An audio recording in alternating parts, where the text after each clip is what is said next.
Your backyard barbecue has some new RSVPs. Just tap Target. With the grill raring to go, your personal shopper is tackling your same-day delivery order at Target. Babe, so Bob and Lynn are bringing the kids after all. Pro tip, you can change your same-day order with a quick text to your shopper. I'll have her add popsicles. Ooh, and some sidewalk chalk. Your shopper texts a thumbs up. You text 5 exclamation points and life is good. Text with a personal shopper and get it all delivered ASAP. Just tap Target. This episode is brought to you by State Farm. Life gets easier with great assists, and State Farm is here to dish one your way. Get in touch over the phone or on the app to get the teammate you need. State Farm with the assist. Like a good neighbor, State Farm is there. Coverage options are selected by the customer. Availability and eligibility vary by state. Gatorade is the #1 proven electrolyte blend designed to hydrate better than water. So you can lose more sweat and raise your game. Gatorade, is it in you? Ryan Reynolds here from Mint Mobile. With the price of just about everything going up, we thought we'd bring our prices down. So to help us, we brought in a reverse auctioneer, which is apparently a thing. Mint Mobile Unlimited Premium Wireless. How to get 30, 30, bit to get 30, bit to get 20, 20, 20, bit to get 20, 20, bit to get 15, 15, 15, 15, just $15 a month? Sold! Give it a try at mintmobile.com/switch. Upfront payment of $45 for 3-month plan, equivalent to $15 per month required. New customer offer for first 3 months only. Speed slow after 35 gigabytes if network's busy. Taxes and fees extra. See mintmobile.com. The Rams visited the Dallas Cowboys up in Oxnard and had joint practices. How did that go? What are some injury updates with our players? And is Aaron Donald willing to unretire to play with Micah Parsons on the Rams? Well. We'll talk about all that next on this episode here on the Rams Up Podcast Network.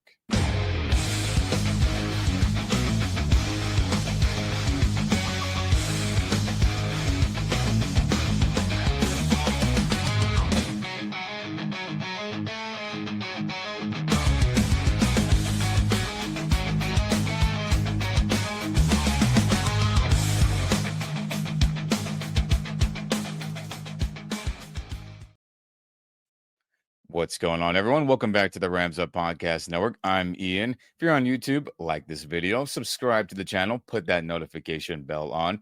And if you're on the audio only or podcast only side of things, share this podcast with all your fellow Rams fans. Any of those options, I very much appreciate it. But let's get right into it. What are some injury updates before we get into some other things?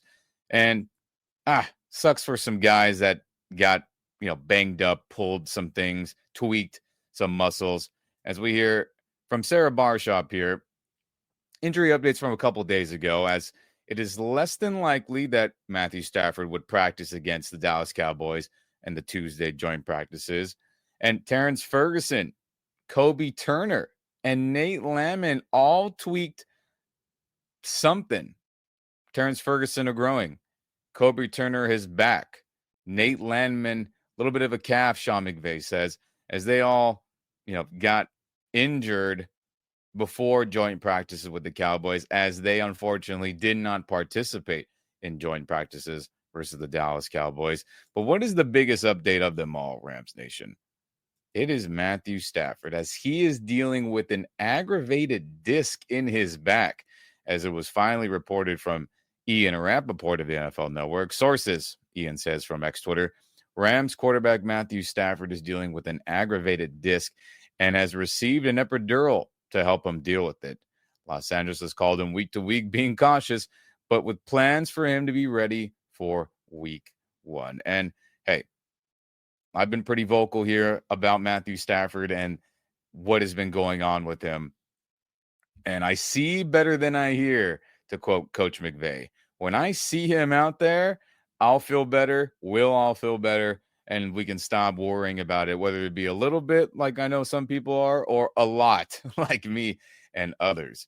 Now, we've talked about it tons on this channel, on this podcast, where the Rams, Coach McVay, this McSnead era, Sean McVay, less Snead era that we're in right now, they downplay the severity of injuries to players all the time. And they'll even lie to the public. And I get the tactical advantage of it. And I always knew right away, what? His back isn't well? He can't practice this week? I don't like that. And then when it went into the second week, it was like, that ain't good. And now we're in week 3. And finally we know he's got a disc issue in his back. That ain't good for a quarterback. Why is that? Because not only do you have to be able to absorb and be able to take on super freaks trying to lay you out on a consistent basis, edge rushers, D tackles, blitzing linebackers, corners, safeties, trying to kill you. And you have to absorb that, contort your body to not get a full-on shot to the chest, the head, the ribs, the legs. Then even in your throwing motion as a quarterback, people think it's just all arm. Your whole body's involved in that, especially the torquing and twisting of your back to load up the throw of the ball. And even when it's a hurried pass sidearm, there's plenty of hip movement, which involves back and lower back all the time. And now you can say, how did Stafford injure this? Did he injure it throwing? Did he injure it just getting out of bed because he's a 37-year-old man? Or could it be golf? All right, he's a big golfer. He likes to play golf. People say he's pretty good at it. Teammates have said that. And there's a lot of twisting and contorting your back to be able to swing and, hit that ball and try to get it in the hole. Could it have been that? We'll never know, obviously, unless Stafford wants to talk about it himself. And hopefully we'll hear from him soon because he is back at practice. Because he is not at practice, the Rams will not let anyone talk to him until he's available and full go, which I understand that. But, man, haven't heard from your quarterback for weeks now, going on 3 weeks. Pretty crazy in this training camp era to not hear from a future Hall of Fame player. But now we know why he's being held out. Totally get it for that reason. But I knew way back when that there was something fishy going on. It ain't just because he's a little bit sore. He's got an aggravated disc. Did get that epidural, meaning he got the shot in between the bones of your spine and the nerves. There is a gap in between those two sections of your back, right? Spine and bones. The nerves that obviously sense any pain or anything else. He got a shot in that space between those two areas to help with the pain so the nerves and the bones and the discs all don't get more irritated and more painful. Will that help? Hopefully. But I'll be holding my breath the rest of this Super Bowl hopeful season where he will never get hit hard, slammed to the ground. We'll have to contort his body for some big-time throws and hope that disc that's aggravated right now doesn't get any worse for the next handful of months leading into hopeful January and February football. So now we know. We'll see what happens. I know Mike Florio says he expects Matthew Stafford to participate and do some stuff on the field. But again, I see better than I hear, to quote Coach McVay. When I see him out there, I'll believe it and feel better. But until then, I'll worry as much as anyone else when your most important player on your team has a back issue where his back is heavily involved literally on every play, throwing the ball and then hopeful to absorb hits and not get hurt that way as well. But hey, we got an update on that and we'll see what happens. So Matthew Stafford did not participate in joint practices, but only one day of joint practices, Rams Nation. In years past, there has been multiple days against the Cowboys or the Raiders or the Chargers or the Houston Texans. But for this year, it feels like teams are only getting one day of joint practice, which is fine, better than nothing, as it was a good day for the Rams, supposedly, right? A lot of great plays being made, a lot of work for the starters, though. I think that's what's most important out of everything here, is that you have to remember, Rams Nation, joint practices matter more than preseason games for the Rams. Now, other teams may want to play starters in the preseason, may want to get a series, right? One drive each for their starters and maybe ramp up closer to the start of the regular season. And that's cool. And that may be the case for a lot of teams and it works for them. But in the Sean McVay approach here, these joint practices are where starters get their serious reps against another team. So anyone who is not out there, who is projected to be a starter, a la Stafford, a la Kobe Turner, Nate Landman, Cameron Curl, Emmanuel Forbes, maybe he's getting starting reps. All those guys are missing the valuable reps. But next man up, it don't matter. And how did they do? Well, let's get into it. Now, there's some fun clips that have been going around via a lot of the Cowboys media people, as the Rams have a very, very strict rule with videoing or picturing or taking pictures, I should say, of any Rams practices or anything affiliated with that. They're very, very strict. Now, that's up to the coaches, up to the organization to be in collaboration on that, right? But the Cowboys, Jerry's world, they let them film whatever. So we got a lot of great footage. As we'll pull this up here as I talk about it. You can see in these clips here, you got Dak Prescott getting hurried. You have Jimmy Garoppolo throwing the ball so well. And you have tons of fun highlight plays from this team. But let's talk about the offense first here. The Rams offense was explosive versus the Cowboys defense. You saw, and if you read any reports from Rams reporters who eventually got to writing articles and explaining what they saw, Garoppolo looked fantastic. He was throwing dimes. He was no-look passing, according to some friends, Rams brothers and others that pointed that out. Shout out to them. And as you can see in the highlight package here, if you're on YouTube, I mean, Garoppolo looked good. The Rams defense was making plays as well. But let's stick to the offense real quick. Because Matthew Stafford is not out there, and because Garoppolo is forced into those reps, I feel like the last couple weeks of him getting those important reps leading up to this joint practice has done him well.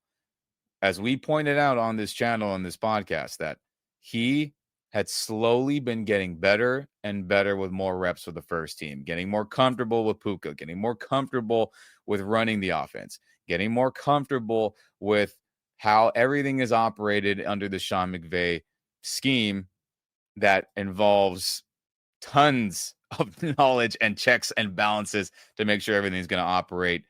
And he's been doing a hell of a job. And in this practice, through multiple touchdown passes to Devontae Adams, through multiple touchdown passes to Puka Nacua, through multiple great passes to Tutu Atwell, got to the right checks, got to the right audibles. And that's fantastic to hear that against another team who, yes, Micah Parsons wasn't out there. Yes, Diggs, the corner, wasn't out there, and some other guys for that starting defense. But against another team, he was looking pretty dang good. He looked like a starting quarterback, and that is great news. Again, preseason is irrelevant for starters and anyone who's going to get playing time from the Rams. These joint practices are where guys who are going to be relied upon to win games come September beyond. How do they look? And the offense, looking good. The run game wasn't perfect, but Kyron Williams, Blake Corum, and Jarquez Hunter had some nice runs, according to all reports. You even saw Kyron Williams throwing up the Peace Tyreek Hill Deuces sign when he scored on a big run that was filmed here, if you're looking at this highlight package. But great news for the offense, and that's exactly the type of stuff I want to see. I want to read from reporters, and I want to be able to look back and say, all right, against another squad, things were looking good. So I'm happy to hear that, and I'm also happy to hear that Garoppolo, out of everyone, was looking pretty dang good. Now, defensively, how were things going there? They absolutely were fantastic against the Dallas Cowboys run game. According to reporters both from the Rams, the Cowboys, and articles written by both parties, the run game for Dallas couldn't do jack tiddly squat against the Rams starting defense. A lot of that had to do with how Poona Ford was clogging up the middle, the way Jared Verse and the whole defensive front were flying around. Even Troy Reader was out there because, again, no Nate Landman. He has a calf injury that he's nursing back to full health.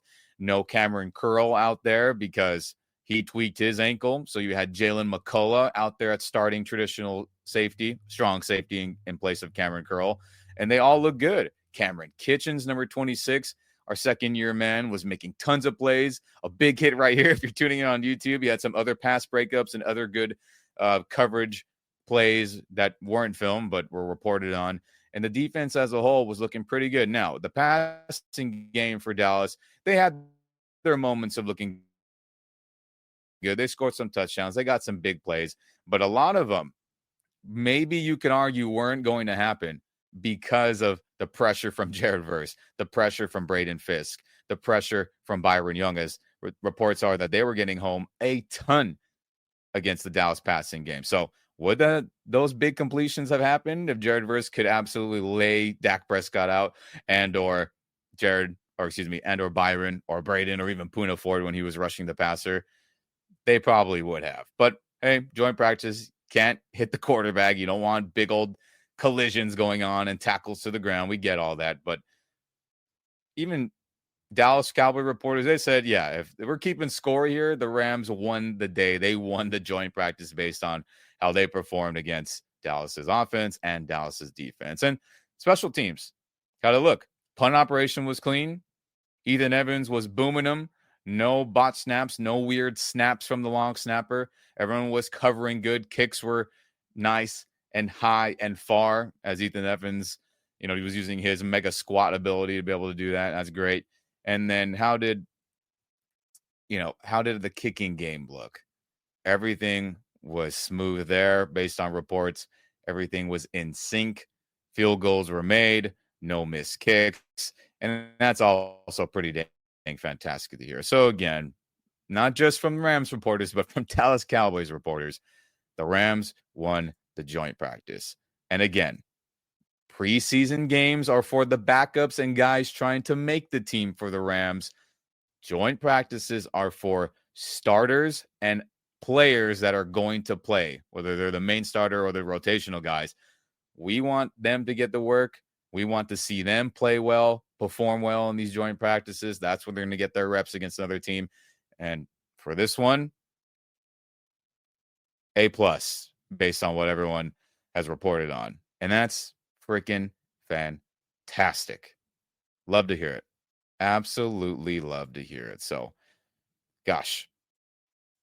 Again, matter more than preseason games, these joint practices for the Rams. I will keep hitting that home. And if this was a game, we're keeping score. Rams won this joint practice, which is good news for you, I, and any other Rams fan out there. This episode is sponsored by Friskies, who would like to tell your cats hi. Now, if that didn't get your cat's attention, there is one thing that always does the trick. Just pour some Friskies crunchy food in the bowl and you'll hear those paws come running. Works every time. With so many Friskies choices, you can always bring your cats running from their secret napping spots. There's always more to explore. See for yourself at friskies.com or visit your local store. Hey, it's Paris. You know I love sparkly things, right? Like stars. Duh. And thanks to Hilton and AutoCamp, I just slept under them. Picture me, serving looks by the fire outside my luxurious Airstream, making s'mores with the kids, while a national park is our backdrop. The great outdoors meets Hilton hospitality. That's hot. Explore all the new ways to stay at Hilton.com. Hilton for the stay. You're tuned into Auto Intelligence, live from Auto Trader, where data, tools, and your preferences sync to make your car shopping smooth. They're searching inventory. Oh, yeah. They find what you need. They're gonna find it. You can make a budget for your wallet to help you succeed. Pricing's precise and true. So true. It's smarter car shopping. Ooh. Just for you. Oh, it's just for you. Ooh. Find your next ride at autotrader.com. Powered by Auto Intelligence. Finding a new job is stressful. But with Indeed, it doesn't have to be.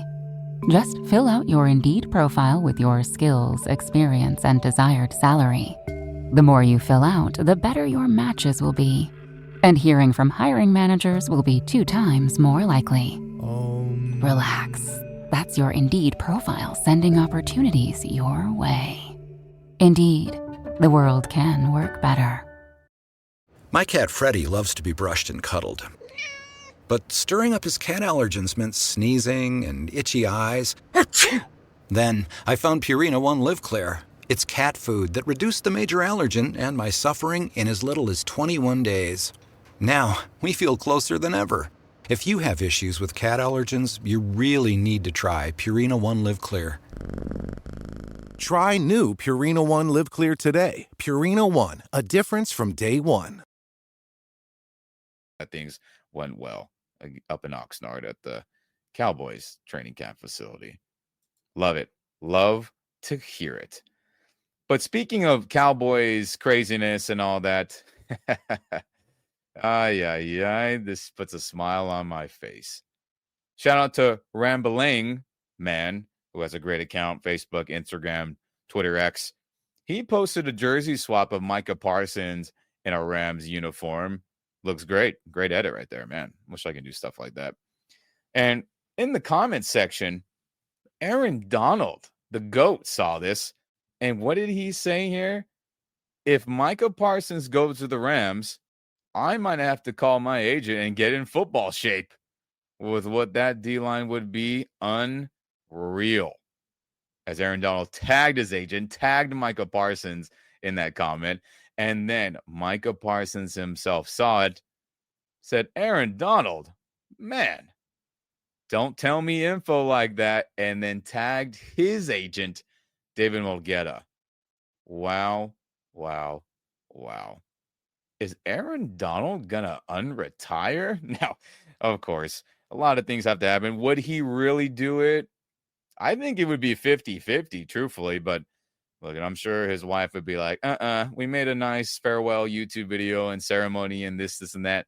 Hey, you have a night dedicated to this upcoming season, Sunday Night Football against the Tampa Bay Buccaneers, where it's Aaron Donald night, bobblehead. They're probably going to retire your jersey, number 99 and all that. Now, can we put that on hold if he comes back? Absolutely. But hey, the Rams have 2 first-round picks. One, their own. The second from Atlanta from the trade they made this past draft. And if things go south with Dallas, and Micah is staying firm to his long soliloquy of how he doesn't want to be a Cowboy anymore for a gazillion reasons. Owner taking shots at him, ridiculousness with not talking to his agent, and everything else he explained. The Rams have to keep tabs on this, and if Micah is firm on that stance still, they got to make the call and offer those 2 first-round picks. I'm sorry. We're in it. This team is in it, I should say, to win a championship this season. There's no guarantee that Matthew Stafford will be back next year. There's no guarantee that Devontae Adams will be back next season. Or any of these guys. Rob Havenstein, Tyler Higbee, Cameron Curl, Quinton Lake. And we can go down the list of guys whose contracts are expiring or their future with the team is in limbo, whether it be retirement, age, cap casualty, tons of guys. And I just named a little handful. And this team thinks they're Super Bowl bound. I think it. I know you think it, Rams Nation. I know a lot of people objectively think that.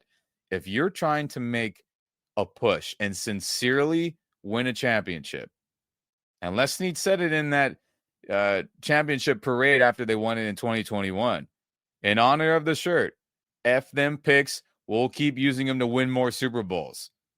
Well, you use them for opportunities like this. If a all-pro level player is available or will be available, like Micah Parsons, I have no problem with them using those 2 first-round picks. If they want to spread it out more, go a first, a second, and a third, which I would prefer just for the team's benefit, do it. F them picks. Trophies, rings, Lombardis are forever. So, will that make Aaron Donald unretire if the Rams pull that off? It's 50-50. I'd lean towards more of probably not happening, but you never know. And regardless if Aaron Donald comes back or not, if that gets pulled off, having Micah Parsons with Jared Verse, with Braden Fisk, with Kobe Turner, maybe with Byron Young if they don't ask for him back in a trade, which would be great, with Poona Ford, with Landman, who's everyone says looking good, Omar Spates, everyone is saying they're looking good. That's a great front. You know what that helps out? The secondary, with everyone doubting that group for whatever reason. Man, oh man.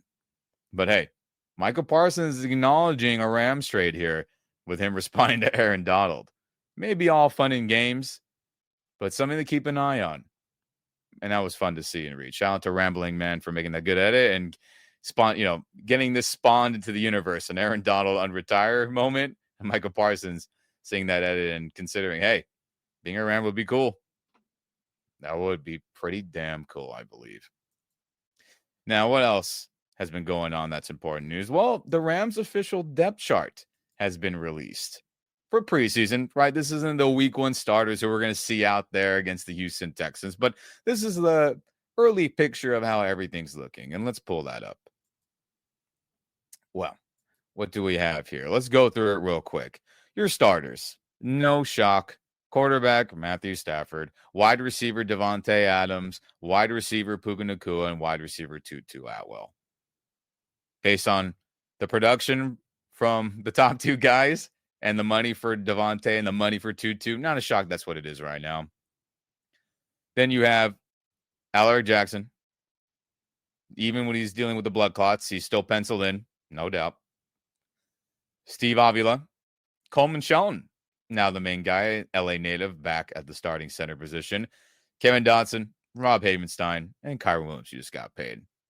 And that's a great looking starting offense right there for an 11 personnel. Then who do you have in the second group? Well, you got Jordan Whittington. You also have Xavier Smith and Konate Mumfield. Well, we expect Jordan Whittington to play a ton as the Rams rotate a lot of receivers, but we'll see what happens with Konate and Xavier Smith. Which one of them will ultimately get playing time in the regular season? I think all those guys will play to some degree, which is good. More depth, the better at wide receiver. Then you have DJ Humphries at left tackle, who is the quote-unquote starter right now with Alaric Jackson dealing with the blood clots. And you got Justin Dedich, Bo Limmer, Dylan McMahon, Warren McClendon Jr., Jimmy G at the backup quarterback, and then Blake Corum as a second running back. Not a bad second group right there, to be honest with you. Then you have everyone else in the third string, right? You got Davis Allen as the third tight end. You have Curry, Levinston, Will Lampkin, Wyatt Bowles, David Quisenberry, one of the, depth offensive tackle position signees. Stetson Bennett as the third quarterback. And then you got Jarquez Hunter as the third string as he supplants Ronnie Rivers as the third running back. That's something to keep note of, I should say. Then fourth string, we got second round pick Terrence Ferguson. Now, could that change?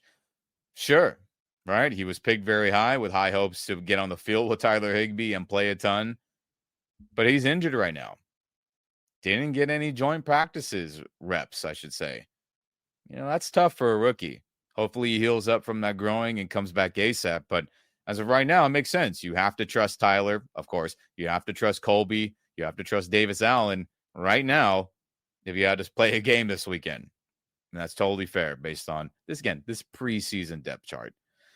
And then, again, another notable one is Ronnie Rivers as the fourth running back, as he may be a cap casualty, but they may keep him for special teams and anything else. But we know he can play running back. Played in playoff games, started a game for the Rams, ran well. So the running back room was looking pretty dang good, and I really appreciate it if that's the case. Now, how about the defense, everyone? This will be interesting to see. We have outside linebacker Byron Young, no shock. Defensive end or, D tackle Braden Fisk. Nose tackle Poona Ford. D tackle Kobe Turner. Outside linebacker Jared Verse.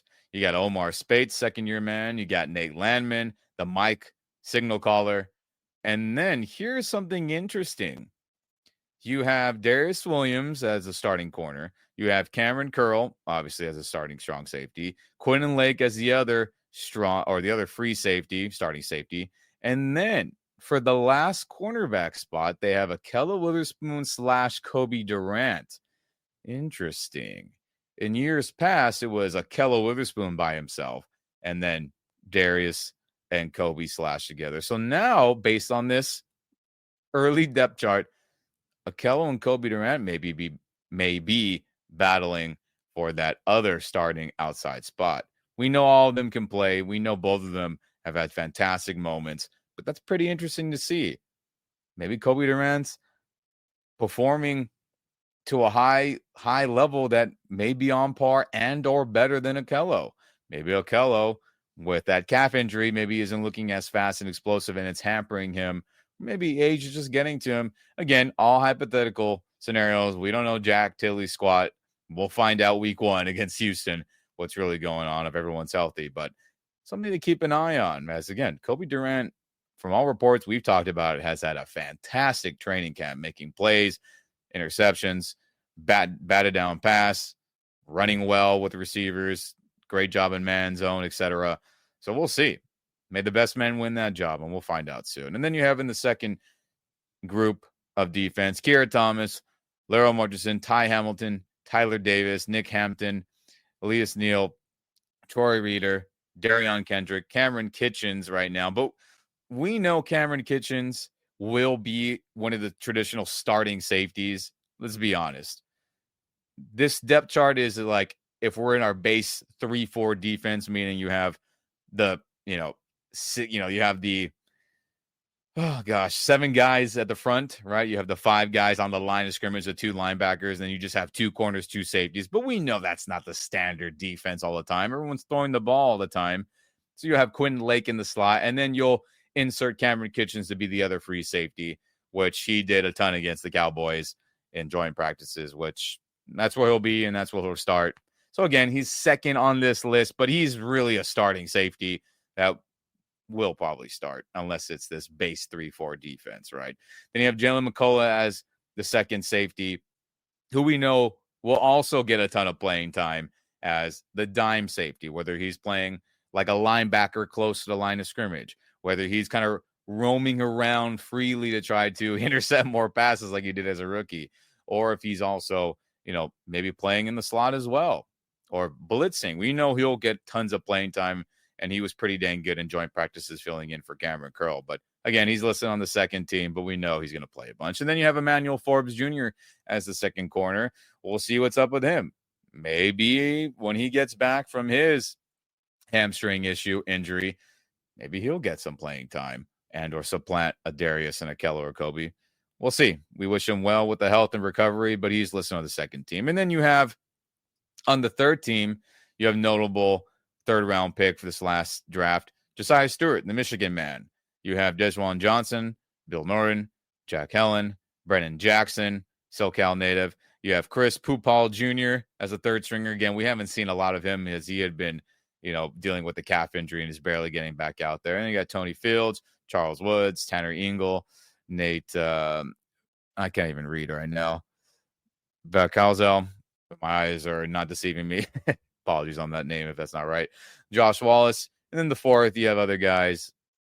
Sean Dolak, notable undrafted man. We'll probably see a ton of him in the preseason. Hope he does well. And then Sean Jolly, Cam Lampkin, other corners of notable. And then AJ Green, Dixon Williams, Muhammad, Hawthorne, Percy. So there you go.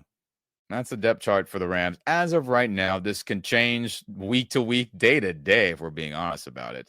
And we will see a lot of those guys from the second team onward, I believe. Not everyone, but we'll see a lot of them play in these preseason games starting Saturday against the Dallas Cowboys, and that should be a lot of fun to see a Dolak, to hopefully see a Pupal Jr., to hopefully we see others. We will find out, Rams Nation. And, man, I can't wait for more games to unfold. I can't wait for another joint practice next week against the Los Angeles Chargers so we can get news and notes on that. But, again, quick recap after everything. No matter the injuries, the issues with starters, this, that, the Rams offense was explosive versus the Dallas Cowboys defense in joint practices, and the Rams defense was stout against the Cowboys offense, which is absolutely fantastic to hear. We hope everyone dealing with injuries, Stafford, Curl, Ferguson, Emmanuel Forbes, who else am I blanking on here? Kobe Turner. We hope all those guys get back and return to action as soon as possible. But we shall see. We shall see, Rams Nation. And if you're on YouTube, like this video, subscribe to the channel, put that notification bell on. And if you're on the audio only or podcast only side of things, share this podcast, share this audio with all your fellow Rams fans. Any of those options, I appreciate it. Mark appreciate it. It helps a ton get other Rams fans to be able to see our content. And man, I can't wait to see what this team does and let's go win another damn Super Bowl. But never forget, baby, go Rams.